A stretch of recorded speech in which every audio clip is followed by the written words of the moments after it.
നമസ്കാരം കൂട്ടുകാരെ, ഇന്ന് നമുക്ക് ഒരു നെല്ലിക്ക അച്ചാറിടാം. അച്ചാറിനായി ഒരു 2.5 കിലോ നെല്ലിക്ക മേടിച്ചിട്ടുണ്ട്. അതാദ്യമേ നല്ല വൃത്തിയായി കഴുകി തുടച്ച് ഈർപ്പം കളഞ്ഞി വെച്ചിരിക്കുകയാണ്. ഇനി നെല്ലിക്ക എടുത്ത് 4 ഭാഗത്തായിട്ട് നമുക്ക് വരഞ്ഞു കൊടുക്കാം. അച്ചാറിടുമ്പോൾ അതിൻ്റെ മസാല ഉള്ളിലേക്ക് പിടിക്കുന്നതിന് വേണ്ടിയിട്ടാണ് 4 ഭാഗത്തായിട്ട് ഇങ്ങനെ വരഞ്ഞു കൊടുക്കുന്നത്. ഇനി വേണമെന്നുണ്ടെങ്കിൽ നമുക്ക് നെല്ലിക്കയുടെ സീഡ് എടുത്ത് കളഞ്ഞതിന് ശേഷം അൺസീഡ് ചെയ്തതിന് ശേഷം നമുക്ക് അച്ചാറിടാവുന്നതാണ്. അപ്പം നമുക്ക് അത് 4ആയിട്ട് പൊളന്നും എടുക്കാവുന്നതാണ്.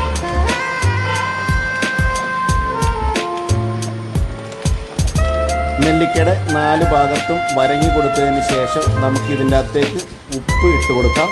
ഉപ്പിട്ട് കൈക്ക് നന്നായിട്ട് അങ്ങോട്ട് മിക്സ് ചെയ്യുക. മിക്സ് ചെയ്ത് ഒരു ദിവസം പൂർണ്ണമായും നമ്മൾ മാറ്റി വയ്ക്കുക.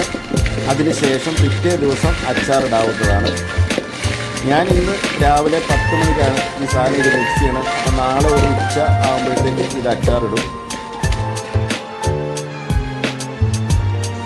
അടികട്ടിയുള്ള ഒരു ഉരുളി എടുത്ത് അതിനകത്തേക്ക് നല്ലെണ്ണ ഒഴിച്ചു കൊടുക്കാം. അച്ചാറിന് എപ്പോഴും നല്ലെണ്ണ മാത്രം ഉപയോഗിക്കുക. അതിനുശേഷം നമുക്ക് കടുക് ഇട്ട് കൊടുത്ത് കടുകൊന്ന് പൊട്ടി വരുമ്പോഴത്തേക്ക് നമുക്ക് വെളുത്തുള്ളി ഇട്ട് കൊടുക്കാവുന്നതാണ്.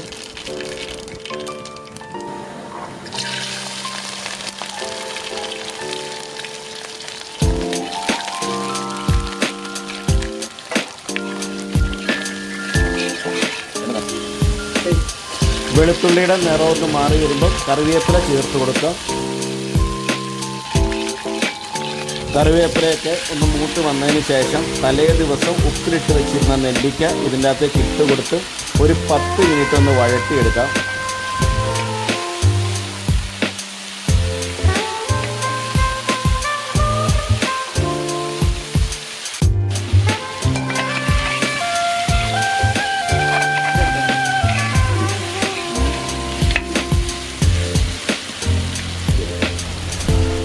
ഇതിൻ്റെ അകത്തേക്ക് മഞ്ഞൾപ്പൊടി ചേർത്ത് കൊടുക്കാം. മഞ്ഞൾപ്പൊടി ചേർത്ത് നന്നായിട്ടൊന്ന് ഇളക്കി യോജിപ്പിക്കുക.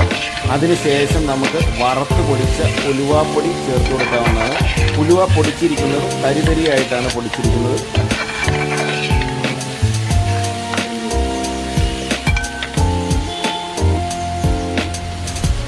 ഉലുവാപ്പൊടി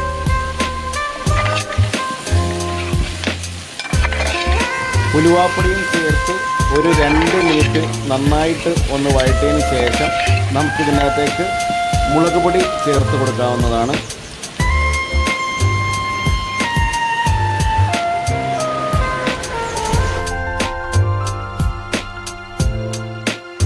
നെല്ലിക്ക മുളക് പൊടിയുമായി നന്നായിട്ട് അങ്ങോട്ട് മിക്സ് ചെയ്യുക.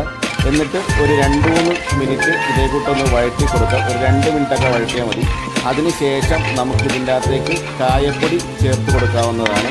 ഇനി നിങ്ങളുടെ കയ്യിൽ കായപ്പൊടി ഇല്ല, കട്ടക്കായമാണ് ഉള്ളതെങ്കിൽ ആ കടുക് വറക്കുന്നതിന് മുമ്പായിട്ട് നമുക്ക് കട്ടക്കായം അതിനകത്തേക്ക് ഇട്ട് കൊടുക്കാം.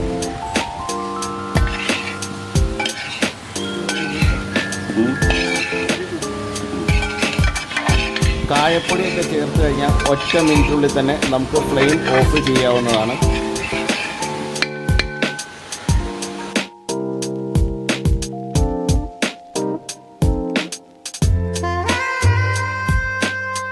നെല്ലിക്കയുടെ ചൂടൊക്കെ മാറിയതിന് ശേഷം നമുക്ക് ഇതിൻ്റെ അകത്തേക്ക് വിനാഗിരി ചേർത്ത് കൊടുക്കാം. വിനാഗിരി നമ്മളിപ്പോൾ ഡയറക്റ്റ് ഇങ്ങനെ ഒഴിക്കുകയാണ്. ഇനി മറ്റൊരു രീതി എങ്ങനെയാണെന്ന് വെച്ചാൽ നമുക്ക് വിനാഗിരി ഒരു പാത്രത്തിലിട്ട് ചൂടാക്കിയതിന് ശേഷം ആ ചൂട് ആറിയതിന് ശേഷം ഇതിൻ്റെ അകത്തേക്ക് ചേർത്ത് കൊടുക്കാവുന്നതാണ്. അങ്ങനെ 2 രീതിയിൽ നമുക്ക് വിനാഗിരി ചേർത്ത് കൊടുക്കാം.